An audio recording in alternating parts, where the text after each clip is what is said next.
Hello guys, today's video just gonna show you what gear I'm using for early 2020, and I don't really see myself buying much more gear than this. Hopefully I don't have really bad gear acquisition syndrome this year, or as gas as the camera community likes to call it. So here's what I'm starting the year with.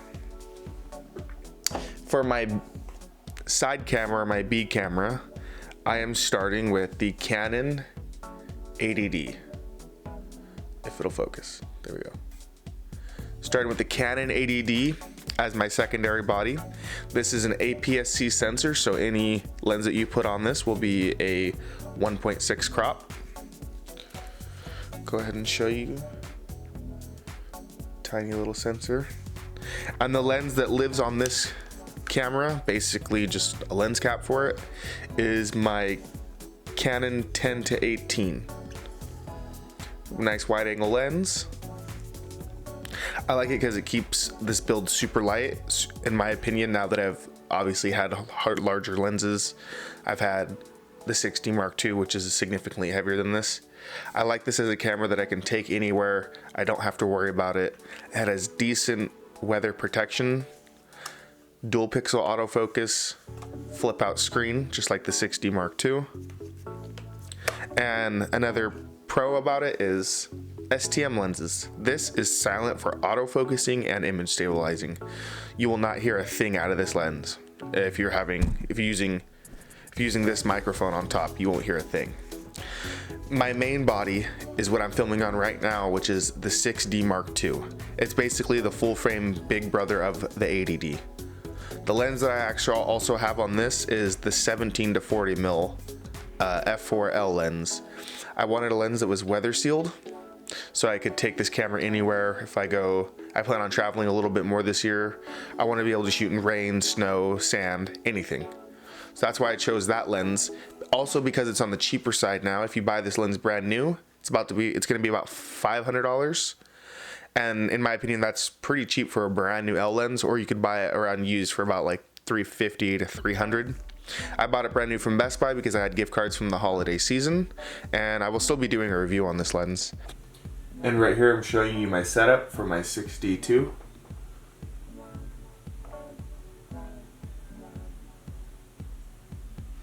And then a lens that I have at all times is the EF 40mm 2.8 pancake lens. The reason why I love this lens is the 40mm aspect.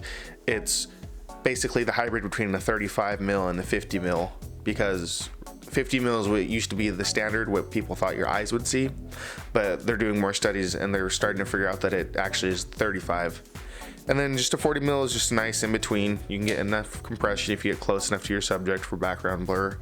And just the size factor of it. You actually take both the caps off. It's probably about maybe 1.5 inches thick if you remove the filter. I like to carry it on me on my 6D Mark II so that I have exceptional low light capabilities. I know 2.8 is not crazy wide for a prime, but for one that's this small. So I put it on the 6D Mark II and I'm able to put it in my 5-liter Peak Design bag. And then my third camera is actually the One Step 2 from Polaroid. I very much enjoy using this camera. Definitely interesting going from someone that's only ever shot photos on a DSLR to something that's kind of film. Well, that is film. And then having to compose your shots properly, make sure the lighting's not awful. I'll definitely be doing a review on this sometime later. It's definitely, if you're gonna get one of these, you should know that buying content, if you're shooting all day every day on these, it could get expensive. It's almost about $2 per shot essentially. Also, if you're gonna buy one of these, always keep a Sharpie around this thing. Personally, I like to date all my photos that I take with this Polaroid. No matter what, it's always great to have, so that if you were to find that photo later, you know exactly what day and what year it was taken. Now let's get to the bags that I'm going to be using this year. First up is going to be if I'm traveling out of town or anywhere far, or if I'm going to be out for more than just the day itself, is the Peak Design 20 liter. This is the version 1. Personally, if I were to do it again, I would get the 30-liter. Just enough, a lot more space. You guys have definitely probably all seen reviews on these bags. Modular inside. You know, everything's movable in here. It's water resistant and just all around good for gear, but not really good for packing much else. Maybe if you have a couple camera bodies like I do, or if you want to travel light, maybe you can maybe put a small jacket in there. Definitely great slot for your laptops or anything.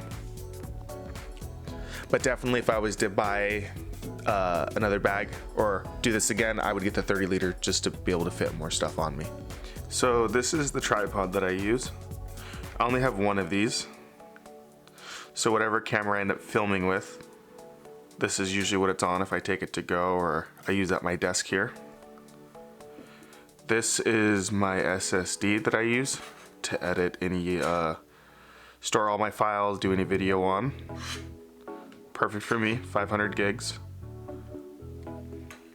And then if I take anything to travel, on the go, if I'm using a heavier lens that time or that day, I use the Peak Design slide.